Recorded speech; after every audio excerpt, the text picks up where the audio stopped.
नतिया कि दूध के डिब्बा मांगत तो नहीं खेलियो थोड़ा बेटा खाती का कही हम ओकरा खे अब पैसा तरह के हमरा चुराए को पड़ गई फुटलू फुटलू इतना सुंदर हमर बाबू बान तनको ओकर समझे में नहीं खेब कि लड़का के तनको ध्यान नहीं हमार लड़का दुबरात जाता दिन पर दिन बताओ एक महीने का हमार लड़का ना भइला तनको इनकर ध्यान नहीं के ना तेल ना कुछ लियावत आवत से बरावत रहते ही खातिर लड़ाई करत नहीं काहे कहाँ बाड़न एगो बुढ़ावा बा तो उहो उहे बा बुढ़ा सब अपने में हैरान बाड़ा सन हमरा बेटा के हमारा तरफ केहू के ध्याने नहीं खे नो बेटा जी ये हमर सोना बेटा सूत जा तू सूत जा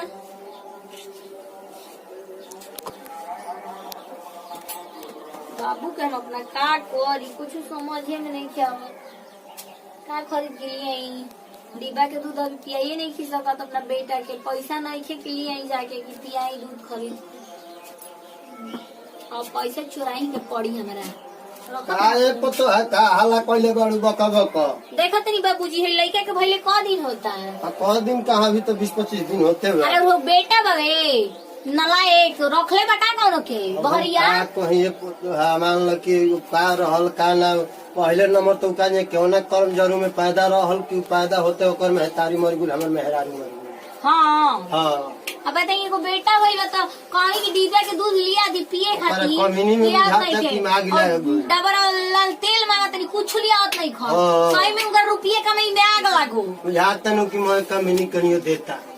रखले हुए कोनो के तना दी हां हम तो जानते नहीं कि मैं तो हर एक के देता देतन तो हइये हाल रही हमारे ही न रही हां हमारे के नहीं खन कुछ कम बेटा के तो पूछे के जाइनु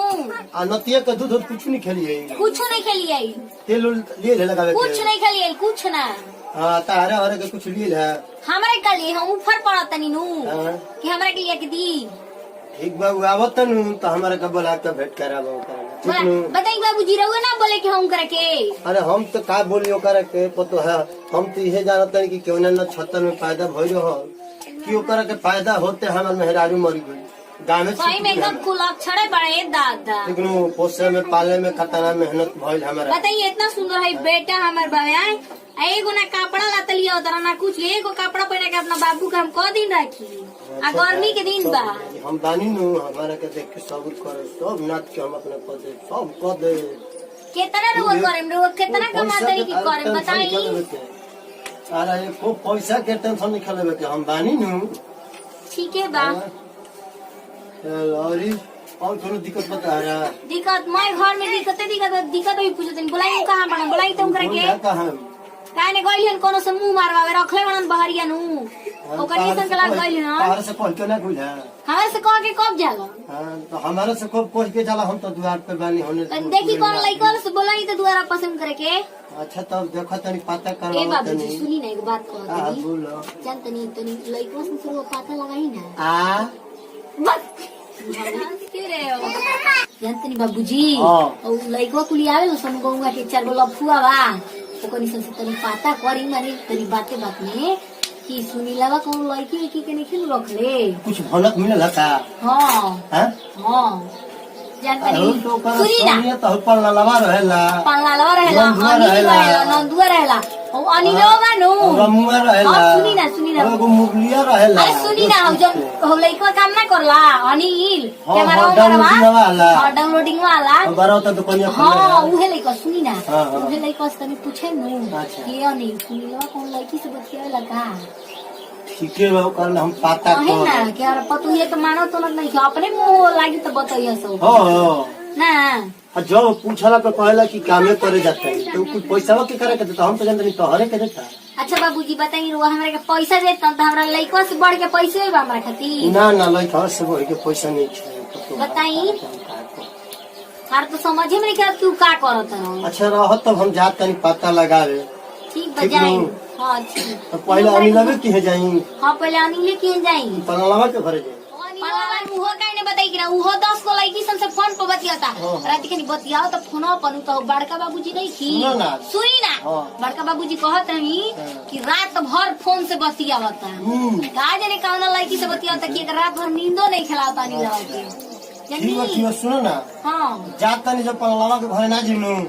जाते हो गाय घाट वाला कुमार मामा जाई कोनो के घरे जाई पता लगे जाई ठीक नु ठीक आइल बने अरे हमर बाबू रोत रहो अरे सोना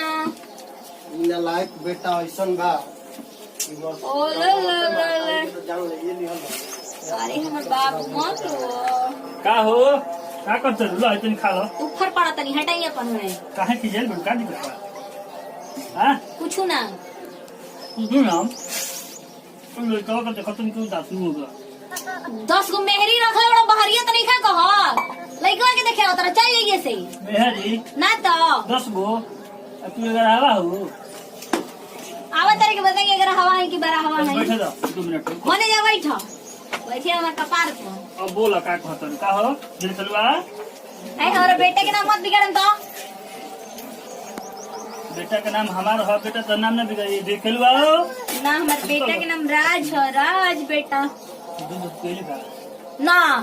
मम्मी डिब्बा के दूध किन के लेके आई लियो ना का मुंह का चिया तो को है के जा हमने 10 गो रखे ना माई लोग की रहत रन दी ए माई कौन सी माई माई ना कौन सी मिठा था कौन कोई ख्याल बा कि 10-15 दिन के बेटा भाई कुछ न लिए एक बना कुछ ना हमरा के लिए ना लड़का के लिए एक बा तू बाड़ू नु हम ऊपर पड़ जाए पहले एक बार के तू पस पपल बा ओ तो पियावो ज्यादा दिमाग मत खराब कर का लिया उतर हमरा के हो होय बतावे पीगू ना तो तेरे बाबूजी के यहाँ से लिए हम का असल है खा के पिया दो जा हट लेके जा होने भाई मेरा भी गरम भी लागता एगो काम करो बाबूजी कहाँ गुल पहले बताओ गैर माइलो से मिले खाती तो वही से खोजे गेलो ना बाबूजी तारा के एगो तारा के मोबाइल लगी नु खोजे खाती हां आ गेलो ना बाबूजी देख ली का हो भाई मुंह कहाँ मारवा गुल के आ गेलन कहां बोल रहे बाबू बोला नहीं होई जे हां हो जे धरती का क्या ले लो तुम रोटियां खाता नहीं कौन देख ली तो हिया खाती खा हां हां तो ये देख बाबूजी तारे वो बात करनी हमार खाती ले बड़ा किधर खतली बोल अरे पतो ये खाता ले ले बनी हो ओदरे खाती है लेके आओ तो लड़की संकील से खा पी के ओ स्प्राइट दुका हमारे के मत दिमाग खराब करी रहो जानते नहीं कि ना अरे बाबूजी विश्वास नहीं करता हमारा विश्वास का बाबा बुआ तोरा जन्म मत तमा में हरारू मार गुरे हमरा हो गोनी बीतल बात का उगाड़ तो जुठाऊं के ए बाबूजी बाबूजी तो फरे बड़का बाबूजी हां एगो बात बताई कि मर्दाना राड होला से का वाह हो मेहरारू मर गेल से तुम दाना राल होता अच्छा अच्छा बाबूजी हां हम बाबू के धर के आवत हैं कलिंग करके बैठाई हजार सुता के हाय हां बाबूजी ठीक ठीक बा भूकू भूकू बतिया ले संदेश साथे बबुआ बैठो बैठो हम बैठत नहीं बैठो केकरा केहे गोरल हो हरे गोरनी हवा नीलवा डाउनलोड वाला बानू हां ओकरा की है खस की तो हम बैठी अच्छा बैठ ओकरा की है गोनी हनु हां तो ना भेटल है वो हमर भाई बाटे काने कान होगा त नाम नहीं बाबूजी हां दुकान पर गए तो मनीष रहन का अब तो हम नाम नहीं की जानत हां छोटका बबुआ मनीष ओकरा बाद मुझे ना भेटल हनु तब हम आगे बढ़ल आज हमको हाथ नहीं के बोल रहे हम पल्लवा के घर गोनी है तो पल्लवा के घर तो पता लगा कि पल्लवा गोल बस सुनवा के संग है हां और जो बुझल कोनी है तो बुझल अपना बेटे ने तब ये चल गुनी हमरा गाई घाट वाला आइल बड़े हां हां डेरा पे हरिलाल भैया के साथ हमें अच्छा उनका की है गोनी है तो जा उहे बेटे ना अच्छा बाबूजी वो सब बात छोड़ी वो सब बात बाकी गोइले है पहले घर करके समझा दी कि अब सुधार जाए ठीक नु ये बच्चा देखो लो हमार क दिन के जिंदगी बा 4 दिन 4 दिन के 4 दिन का हाथ 2 दिन के तो पाकल आम लेखा हम तो लटकल बनी क्यों आज न तो काल मर जी वो वाला बात मत करा बात तो सुना हमार बाकी तू अपन चेत हम ये कह चेत एकदम हमनी हम तो परिवार तहार मार बरबर एकदम पीछे से ढाका देले बाड़ी जाके बे ये बोले के आदत तुम बीच में का पड़ जाला तब जान के हम सुन के द्वार पर चलल आवत चल बकलो नहीं ना बाबूजी वही से बकर बकर करेनी खाले तो वो ना खाई को च कर रही ये कुल करता मारी बाबूजी मारी ये कुल मारी तो कहता तो मारी खाता बाबूजी बाबूजी मारी के मारी मारे करके इस मार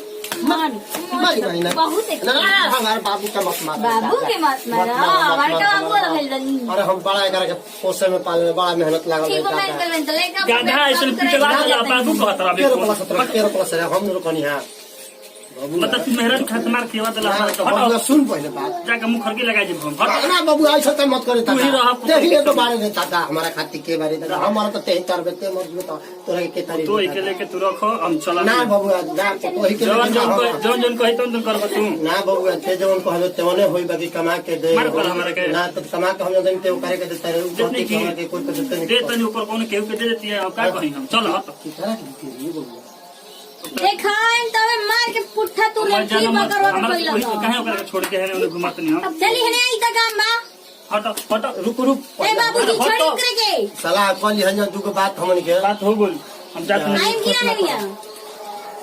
सन बेटा बा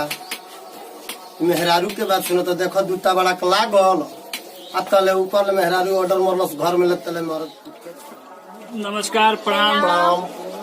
नमस्कार प्रणाम हम प्रिया तिवारी सब भोजपुरी श्रोता समाज के गोड़ छुए गोड़ लाते हैं और वीडियो अच्छा लगे तो लाइक करी कमेंट करके बताइए वीडियो कैसा लगा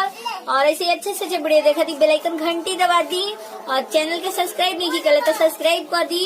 और यही वीडियो के साथ दी जा विदाई अगला वीडियो में फिर मिल जाए जय हिंद जय भारत।